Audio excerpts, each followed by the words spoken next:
The day he said it, the air in the boardroom felt thick enough to drown in.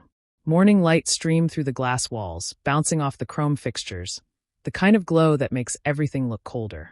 My father stood at the head of the table, surrounded by men in matching suits, all of them older, polished, and silent. He didn't raise his voice. He never needed to. His power was the kind that didn't shout, it simply existed, heavy and absolute. No real son would quit the family business, he said, smoothing the cuff of his tailored jacket. And yet here we are. The words landed like a slap, though his tone stayed perfectly calm. Everyone waited for me to react, to defend myself, but I couldn't move. My tongue stuck to the roof of my mouth. The irony was cruel. He hadn't even realized how much weight that sentence carried. I wasn't a son at all. For a heartbeat, no one breathed.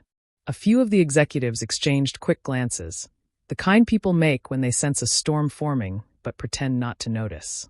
My father just looked at me with that expression he'd perfected over years of running things. Half disappointment, half disbelief that anyone could see the world differently from him. He turned toward the projector screen and continued the meeting as if nothing had happened. I sat there, hands clasped tightly in my lap, listening to the sound of my own pulse pounding in my ears.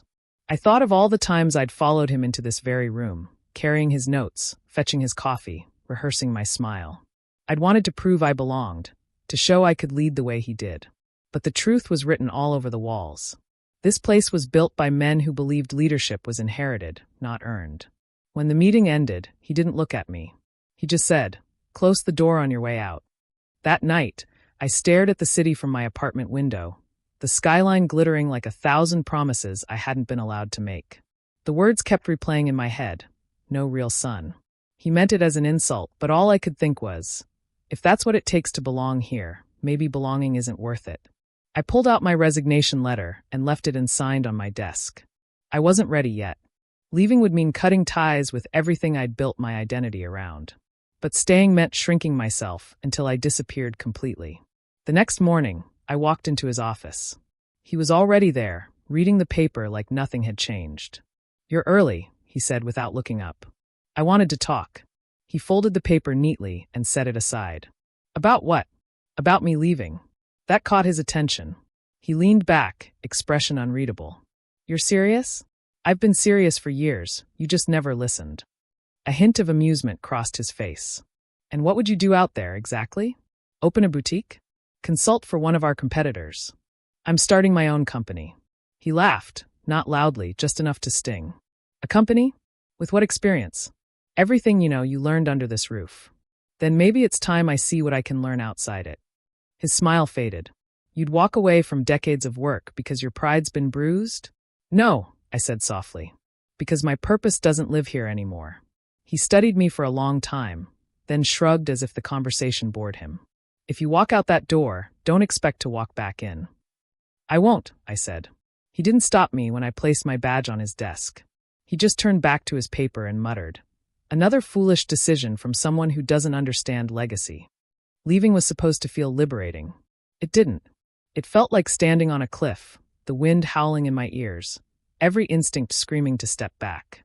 I rented a small co-working space downtown, the kind with peeling paint, buzzing fluorescent lights, and a shared coffee machine that tasted like burnt rubber.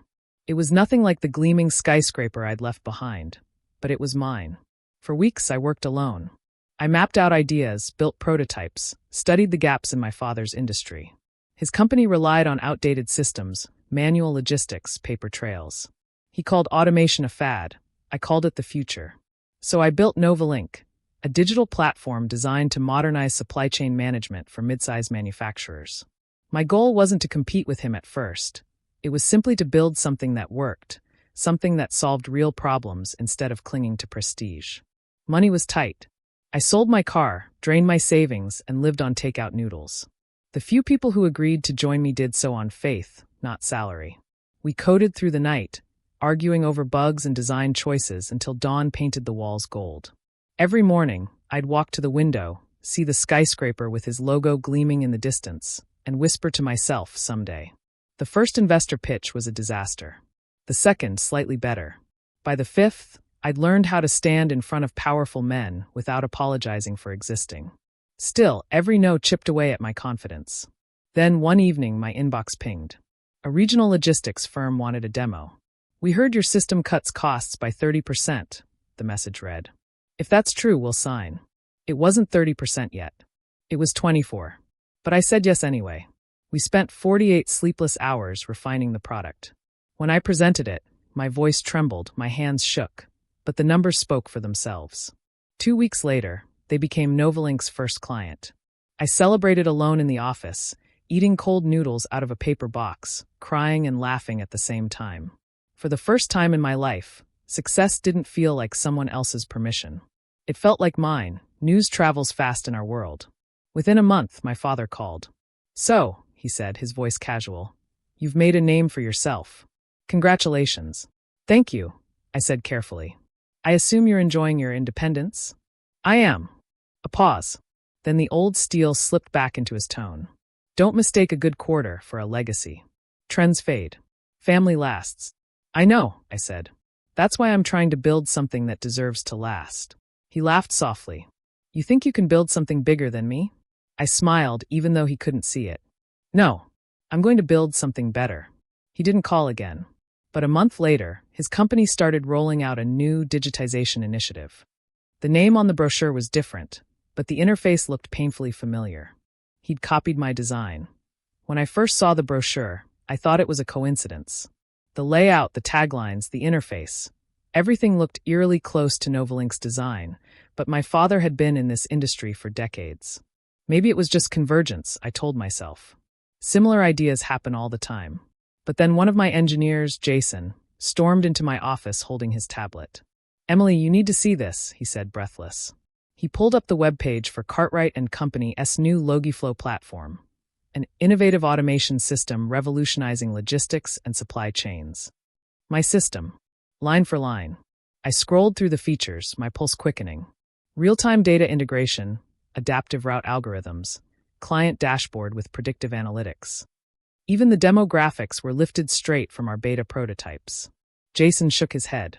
"This isn't coincidence." He stole it. For a few seconds, I just sat there, staring at the screen. How could he have gotten access to this? Jason hesitated. "Leah." My chest tightened.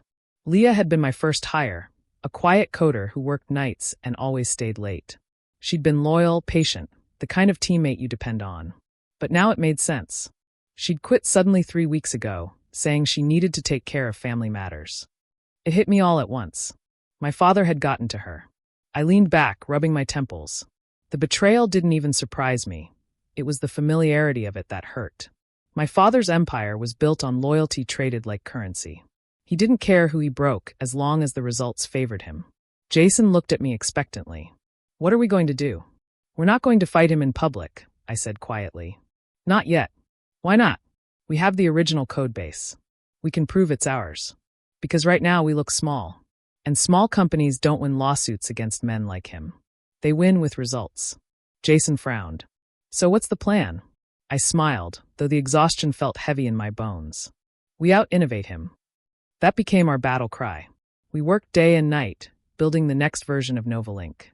Every time I hit a wall, I'd hear his voice in my head, calm, dismissive, certain that I couldn't survive without him. And every time I'd push harder.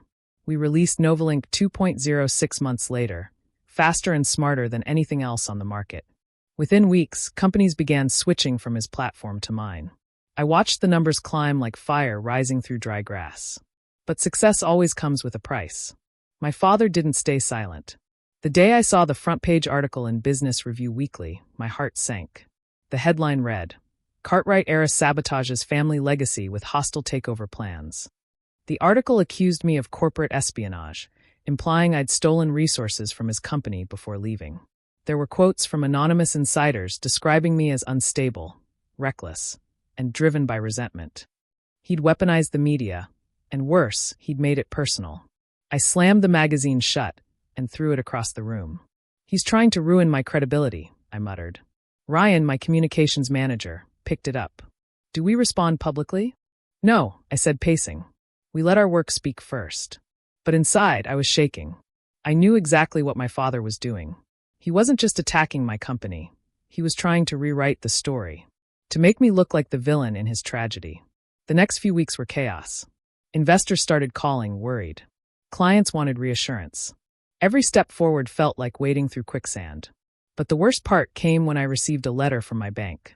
My credit line, the one I'd used to fund most of NovaLink's expansion, had been revoked, due to potential conflicts of interest and pending investigations. He'd gotten to them too.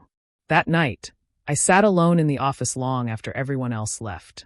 The city glowed below, indifferent to my panic. I thought about calling him, about begging him to stop. But the thought of hearing that smug, patient tone again made me sick. Instead, I called Ryan. "I want you to schedule a press conference," I said. "Tomorrow." "Emily, are you sure?" "He's waiting for you to react." "I'm not reacting," I said. "I'm reclaiming the narrative."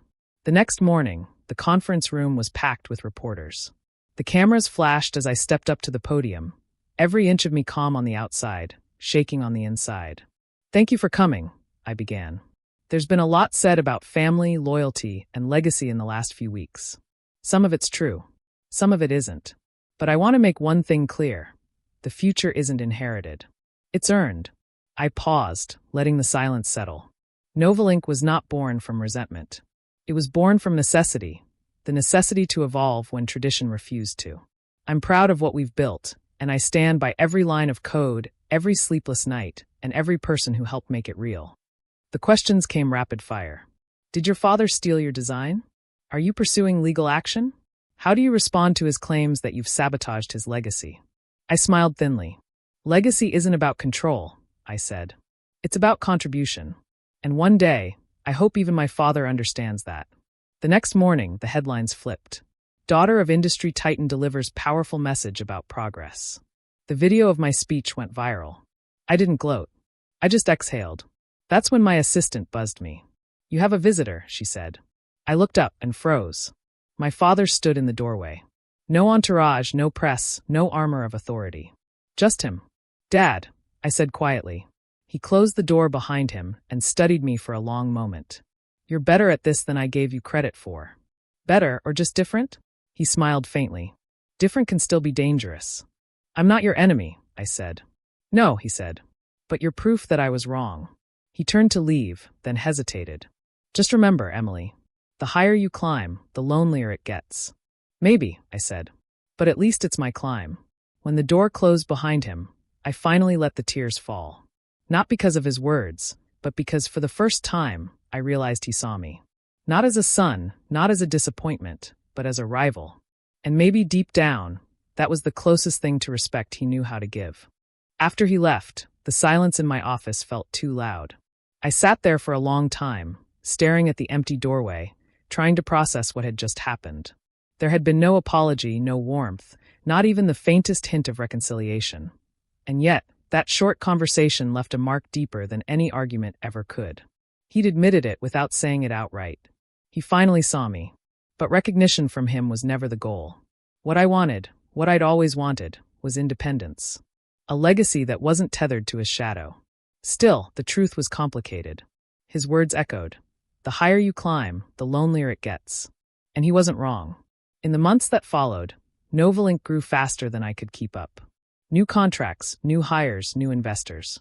My days blurred into a pattern of flights, meetings, and product launches. Every week, another article appeared praising the visionary daughter who broke free from her father's empire. Outwardly, I was thriving. Inwardly, I was restless. Success felt hollow without peace. One evening, after another long day, I found myself driving past the old Cartwright headquarters, the building where I'd spent most of my 20s chasing validation. The glass facade still gleamed under the streetlights, but something was different. The parking lot was half empty. The windows dark. I pulled over, curiosity tugging at me. Through the glass, I saw the once bustling lobby now silent. A single janitor mopped the floors where my father's employees used to hurry back and forth, afraid of missing his morning meetings. The empire was fading. I felt a strange mix of sadness and inevitability. He'd built a fortress that couldn't adapt, and fortresses don't survive forever. My phone buzzed. A text from an unknown number. "We should talk. Before it's too late." The initials below, RC. I hesitated for a long time before replying. "Where?" He chose the old marina. It was nearly deserted when I arrived. Just the sound of waves hitting the pier and the smell of salt in the air. He was already there, sitting on a bench, wearing the same charcoal coat I remembered from childhood winters. He didn't look like a man who owned an empire anymore. He looked tired, older, smaller, like someone who'd spent too much time fighting ghosts. "I didn't think you'd come," he said without turning around. "You asked," I said. He nodded slowly. "You've done well. I've survived." He smiled faintly. "You always did have a talent for understatement." For a few moments, we just watched the water. The silence between us wasn't angry this time. It was fragile, like a truce neither of us wanted to break. "Finally," he said, "I sold my remaining shares today." The words hit me harder than I expected. "You're stepping down?" He nodded. "It's time. The company needs a leader who understands the world it's living in, not the one I built decades ago." "Who?" I asked carefully. He turned then, looking at me with eyes that held none of the old fire, just a quiet pride. "You." I blinked. "You can't be serious." "I'm tired, Emily. And whether you admit it or not, everything you've built grew from the same soil. You changed the rules, but you never left the game." It was true. My innovation, my drive, even my defiance, they were all forged in reaction to him. He had been both the blueprint and the warning. I shook my head slowly. "You don't get to rewrite history like this." "I'm not rewriting it," he said. "I'm finishing it." I didn't answer him right away. The idea of merging NovaLink with Cartwright and Company felt impossible, poetic and toxic at the same time. When I left that night, I couldn't shake the memory of his face, weary but not defeated. For the first time, I realized he wasn't the villain I'd painted him to be. He was just a man afraid of being forgotten. Weeks passed. The rumor of his retirement leaked, and the business world erupted. Analysts speculated that I'd take over both companies. Some called it the most symbolic generational shift in decades.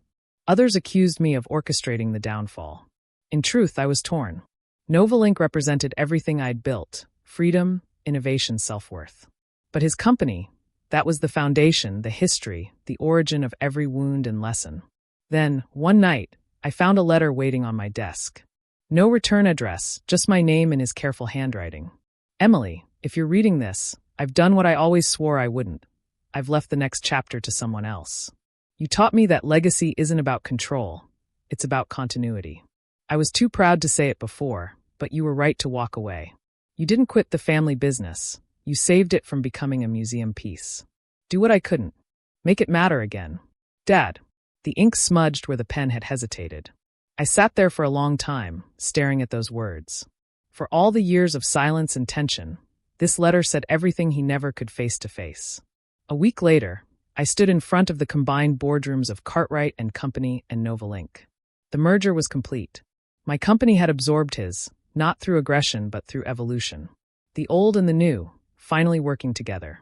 The employees looked at me with cautious optimism, waiting for direction. I took a breath. When I started NovaLink, people told me I was reckless. That breaking away from tradition was foolish. Maybe it was. But progress always starts as rebellion. I glanced at the company logo, now a blend of both our brands. This merger isn't about dominance. It's about balance. We're honoring the past by building the future. And the only thing stronger than legacy is reinvention. Applause broke out, hesitant at first, then swelling like a tide. After the meeting, I visited the old executive office, his office. The blinds were half open, the air faintly smelling of cologne and cedar. His nameplate still sat on the desk. I picked it up and turned it over in my hands. He'd never see this new version of the empire. His health had declined too quickly. But I liked to think he'd known how it would end, that I'd find my way back not out of obedience, but choice. I placed the nameplate back on the desk, right beside a new one. Emily Cartwright, CEO. Then I whispered to the empty room. "I didn't surpass you, Dad. I completed you." Outside, the sky was breaking into color, morning light spilling through the glass like forgiveness. I walked to the window and looked out over the city, our city, where the old warehouses met new tech towers, where tradition and change breathed the same air. For the first time, I felt peace. When the applause faded and the boardroom emptied, I lingered by the long glass table, running my fingers along its smooth edge. For the first time in years, the surface wasn't cold to me. It felt alive, like the pulse of something beginning instead of ending. Later that evening, I walked through the building alone. The sound of my heels echoed down hallways I used to hurry through as an assistant, terrified of being late to my father's meetings. Now those same halls carried the quiet rhythm of ownership. I passed the wall of framed photos, black and white images of men in tailored suits shaking hands beside steel beams and factory lines. At the end of the row hung the only color photograph. My father standing in front of the first Cartwright warehouse, arm around a much younger me in pigtails. I was holding a wrench half my size, grinning up at him. I stopped there. "You always said Legacy was built with your own hands," I whispered. "I guess we finally agree." The merger turned the company into something unrecognizable, half heritage, half future. The old guard employees eyed my digital dashboards like they were witchcraft, while my tech teams rolled their eyes at the idea of printed memos and fax lines. I became the bridge between two worlds that had never intended to meet. Every morning I walked the floor, greeting the warehouse crews before heading upstairs to the product labs. The smell of oil and new circuitry mixed in the air, history and innovation colliding in one breath. Some days it was chaos. Other days it felt like poetry. But success never silences ghosts. About 3 months after the merger, an invitation arrived. The International Business Leadership Gala, an event my father had attended religiously for 30 years. I almost ignored it until I saw the dedication line at the bottom, honoring the late Richard Cartwright for his contributions to industry and innovation. He was gone. I sat on the floor of my office for a long time, the letter trembling in my hands. The news shouldn't have surprised me. I'd known his health was fading. Still, the finality hit harder than I expected. For years I'd imagined reconciliation, some conversation, some shared acknowledgement that we'd both been right in our own ways. But life rarely gives us tidy endings. The gala was a week later. I went, not as the successor everyone expected, but as a daughter trying to close a chapter. The ballroom glittered with chandeliers and polite laughter, but underneath the glamour there was a reverence I hadn't felt before. When they played the tribute video, his voice booming through hidden speakers, clips of interviews and construction sites, the line "Legacy is what outlives you." I couldn't hold the tears back. Afterward, an older executive approached me. "Your father was tough," he said, pressing my hand. But he always bragged that his kid would change the game. For the first time, I believed him. Back home, I found another letter waiting in my study, his handwriting again thinner, shakier. "Emily, if this reaches you, I've already left the noise behind. Don't mourn me too loudly. The world belongs to builders, not mourners. I spent my life protecting what I'd made. You spent yours creating what I couldn't imagine. That's the difference between preservation and progress. You were never supposed to be my son. You were supposed to be yourself. Don't let anyone reduce that again. Dad." I folded the letter and placed it in the top drawer of my desk, right beside the company's original deed. Two beginnings side by side. The following months became a blur of transformation. We opened mentorship programs for young entrepreneurs, launched sustainability initiatives, and converted the old warehouses into innovation hubs. Every change felt like another small apology exchanged between generations. People often asked if I missed my father. I told them the truth. I missed the version of him I never got to meet, the man who might have understood that legacy and love could coexist without control. But even without him, his lessons lingered in the walls. Structure, discipline, unrelenting standards. My additions, empathy, flexibility, vision, were the missing half. One late night, while reviewing project reports, I received a message from a new intern. "Thank you for proving women can lead without becoming what they fight against." I stared at the words for a long time. That single sentence meant more than any award. Because that was the real victory. Not surpassing my father's empire, but changing the definition of strength itself. A year after his passing, we held a ceremony at the waterfront where his first factory had stood. The building was gone now, replaced by a glass innovation center. Employees gathered under a canopy as the wind off the harbor whipped through the banners bearing both our names. I stepped up to the microphone, feeling the salt air sting my eyes.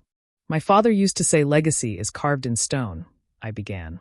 "But I've learned it's written in motion, in the people who keep moving forward even when the road disappears." I looked out at the crowd, engineers, accountants, welders, coders, all united under one vision. Today we dedicate this site not to an ending, but to a continuation. To every builder who dares to outgrow their blueprint.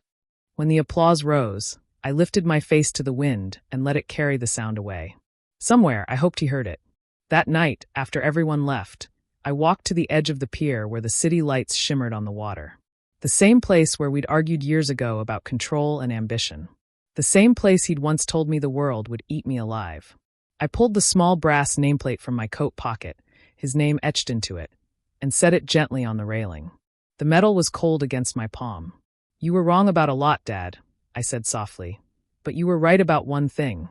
The higher you climb, the lonelier it gets. I just wish you'd seen that it doesn't have to stay that way." I let the plate fall. It hit the water with a quiet splash, sank, and vanished beneath the ripples. For a moment, grief and peace felt indistinguishable. Then I turned back toward the skyline, toward the headquarters glowing like a promise, and started walking. I used to think revenge was proving someone wrong. Now I know it's proving yourself whole. My father believed legacy was about ownership, but legacy is really about influence, the mark you leave on others when you stop trying to control them. We can spend our lives chasing approval from the people who taught us to doubt ourselves, or we can build something that outgrows the doubt entirely. The second path is harder, lonelier, but infinitely freer. So if someone ever tells you you're not enough, that you don't fit their mold or their name or their plan, smile and start building. Because one day, the very walls that tried to contain you will need your foundation to stand. Thanks for watching, and don't forget to subscribe for more stories like this. Sometimes the most powerful legacy isn't inherited, it's created.